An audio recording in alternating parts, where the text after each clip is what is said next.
Qapaq düşdü.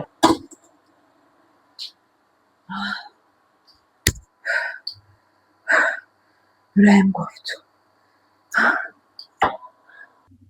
Salam, hər vaxtınız xeyir olsun. Bugün sizlə söhbət eləyə-eləyə özümə makaron bişirəcəm. Əvvəlcə mikrofonumu taxım. Ne deyirəm ki, mikrofonu işləyir. Bugün bu malzemelerden, bu məhsullardan və bir də toyuqdan makaron bişirəcəm. Təəssüf ki, evdə nə qaymağım var, nə göbələyim var. Azacıq özümə kənarda qalan göyərtidən falan salat hazırlayayım. Və bu əsnada sizinlə söhbət eləməli başqa bir mövzum var.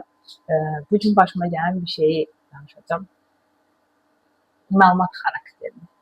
Yəni, mən yaşadım, siz yaşamayın və məlumatınız olsun ki, necə, nə cür, harda baş verir. Mesela bugün çölə çıxmışdım iş axtarmaq məqsədi ilə. Küçə, baca iş axtarırdım. Neyse sonunda şəhərdə də yeniyəm, hələ tanımıram da, yəni nə hardadır, nə necədir. Və düşündüm ki, bir baxım görüm nə var, nə yox.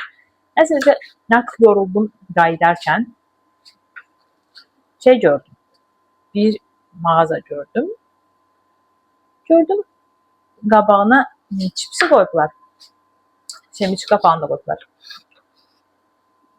Burada tapılmayan şey. Və 1 avro yazdılar çipsinin. Dedim nə yaxşı, girim içəriyə baxım. Gördüm başqa şeylər də var.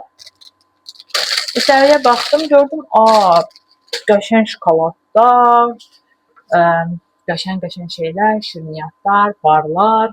Bunların hamısı 2 dənə alınır. 2 dənə alan 1 avro ödüyü gedir. Nəsə belə. Mən də dedim ki, nə güzel, çipsi götürdüm. Bir iki dənə şey götürmüşdüm əslində. Gəldim, dedilər ki, ən az 5 avro olmalıdır kartla ödəmək üçün. Mən də dedim, ok. Yəni, bu qədər ucuz şeyi bir də hardan tapacağım. Getdim, 5 avroluq bir şeylər götürdüm. Bir yığın şey götürmüşəm, 5 avro götürdüm, təsəvvür edirsiniz. Nəsə gəldim kasaya, ödənişi elədim. Okay.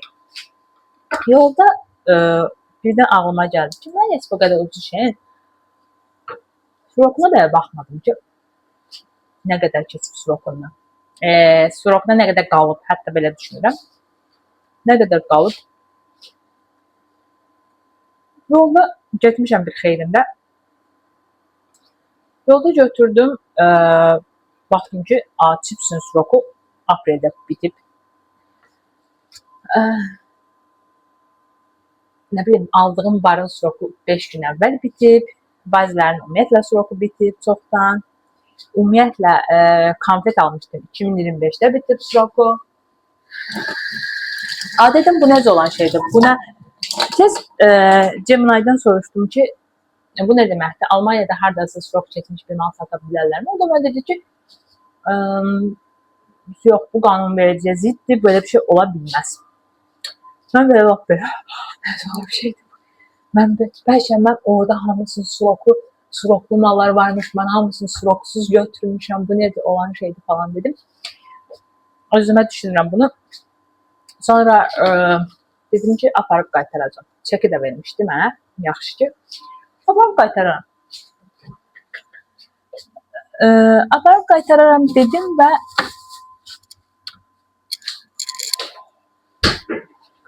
gəldim. Mağaza əsas işlədən kişi bir dənə türk oxşuyurdu, amma istəmədim soruşum ki, siz türksüz, gəlin türkçə danışım. Dedim, mən bunu qaytarmaq istəyirəm. Dedi, niyə? Dedim ki, soğuku keçib. Son istifadə tarixi üzr istəyirəm. Bunun son istifadə tarixi keçib dedim. O da mənə göstərdi ki, baxın, biz bunun üzərində MHD yazmışıq. MHD.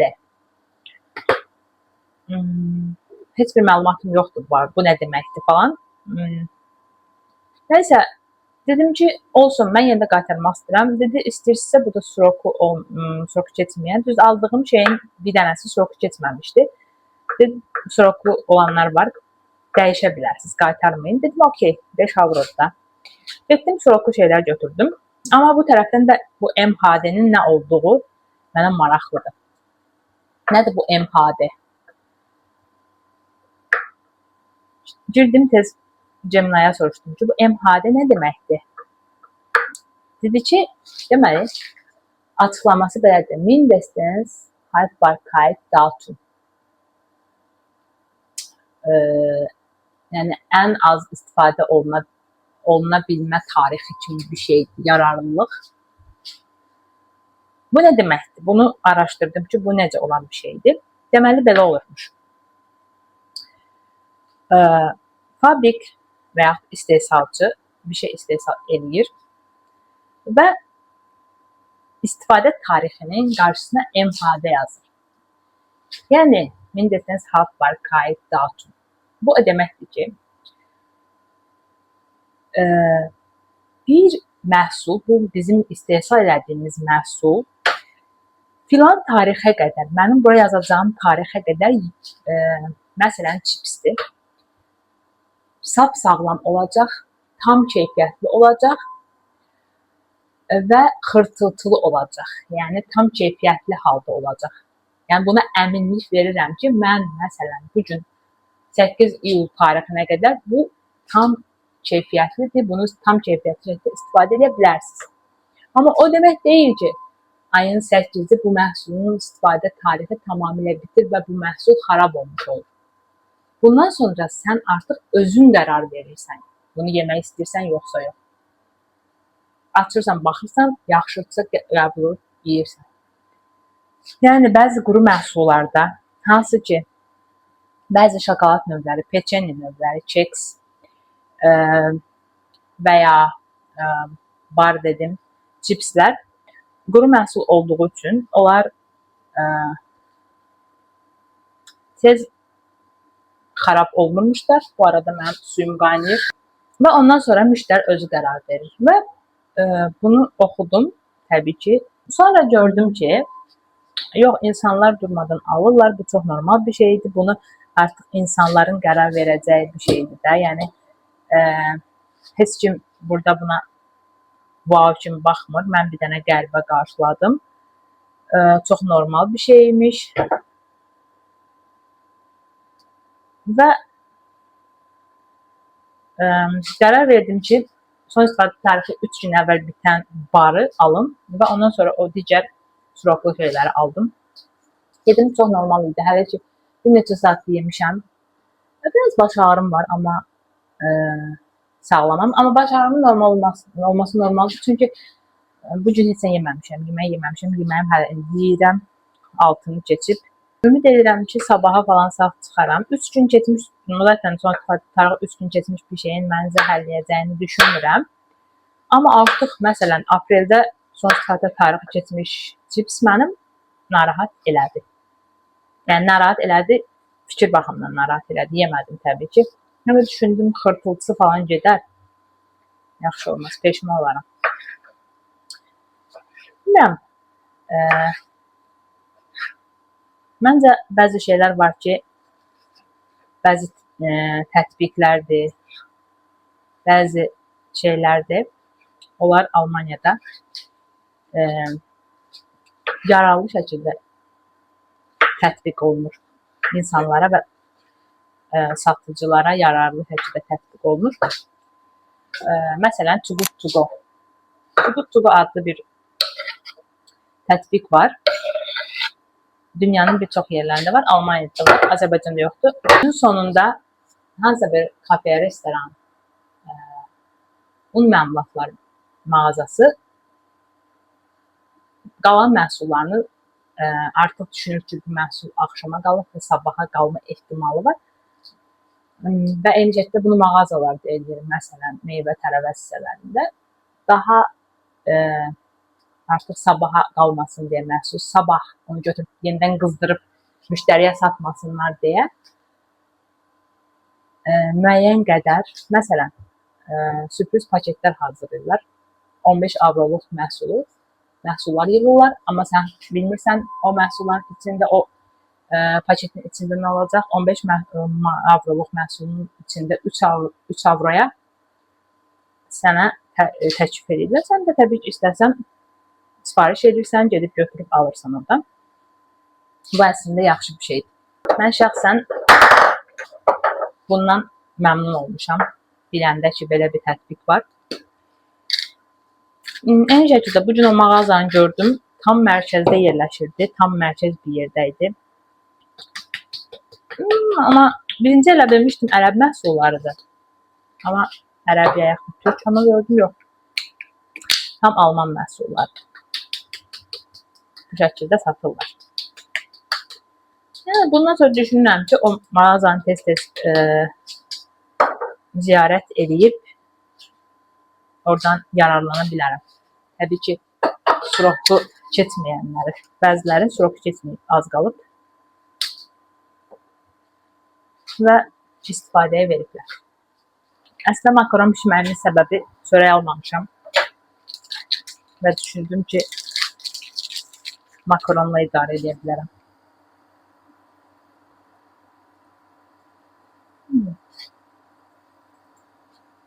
İdarə edirdim məncə. İndi məncə bunun hər bir sosunu vurdum. Qara istiyotu vurdum. İndi qarışdırır. Niyə makaron daşır? Makaronun suyu daşır. Bunu ateistlər açıqlasın. Mənim şəxsən heç bir fikrim yoxdur, amma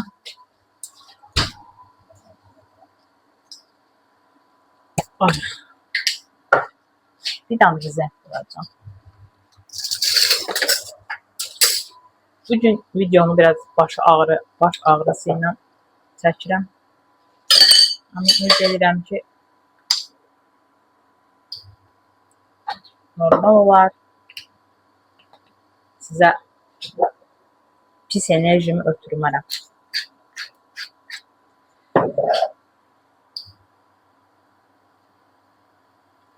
Nə sizin də gördünüz də.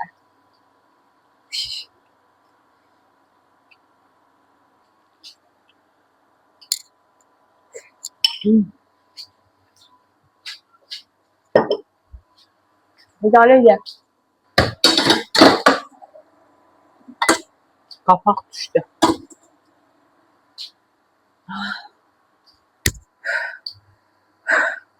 Ürəyim qorxdu. Elədim, Argentina son anda qol buraxdı. Yəni o dərəcədə. Elə bilirəm, hər şeyim xarab olub və durmadan xarab olmuş şey yeyirəm. Yəni çünki bir şey haqqında, bir şeyin artıq lazımsız olub olmadığı haqqında qərar verə bilmirəm özümdə. Yəni okey, buna mən istifadə edə bilərəm hələ düşüncəsində oluram. Yəni ay bunu 2-3 gün istifadə edib atım. O mənim ağlıma gəlmir. Bir gün zəhərlənmədən öləcəyimə inanıram. Hər kəsin fərqli ölüm səbəbi ola bilər. Mən bu ölüm səbəbimin zəhərlənmə olacağını çox inanıram. Bilməm niyə.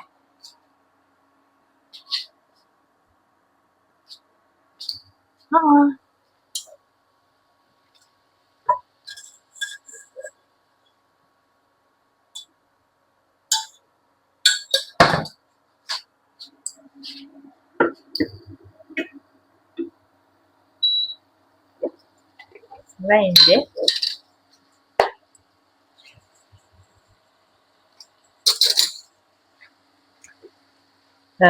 tomat sosu əlavə edim. Bu tomat sosu mu gedir, nə gedir bilmirəm.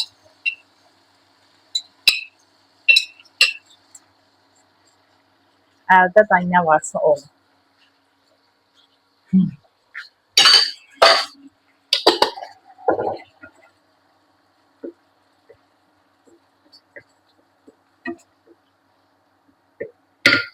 İndi mənim olmazsa olmazım tendirim.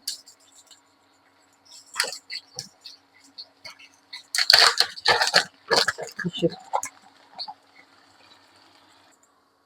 Bizim qapıyan işləri inanılmaz. Mən düşünürəm bunu bura qoymalıyam.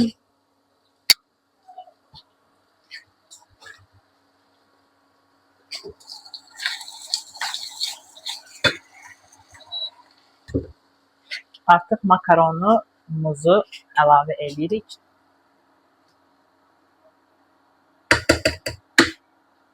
Mən yemək bloger olmadığım üçün təbii ki sizə yeməyimin hər hissəsini göstərmirəm. Mənim dərdim danışmaqdır. Qoyun boş-boş danışım. Bir İtalyanla yaşayanda əsla onun gözünün qabağında makaron pişirmə. Çünki o pişirəndə çəkisinə qədər hesablayır, tərəzini gətirir, qoyur üstünə. 110 qram. Bu gün 110 qram mənə bəsdir. 120 qram. Bu qədər belə fərqli şeylərdə istifadə edir. Bilmirəm onlar nədir. Mən təbii ki özümə uyğun qatma qarış. Hazırdır. Yeməyimiz hazırdır. Biraz servis edək. Yenə hər zaman kimi makaronu çox pişirmişəm. Çünki heç cür tuzdura bilmirəm. Şimdi dadına sizin yanınızda baxacağım. Neyse bir damcı qaldı, onu da yiyeyim.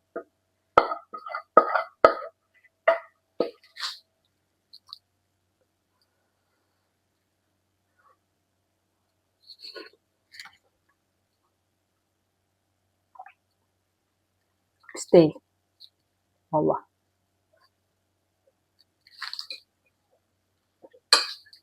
Sağ olun.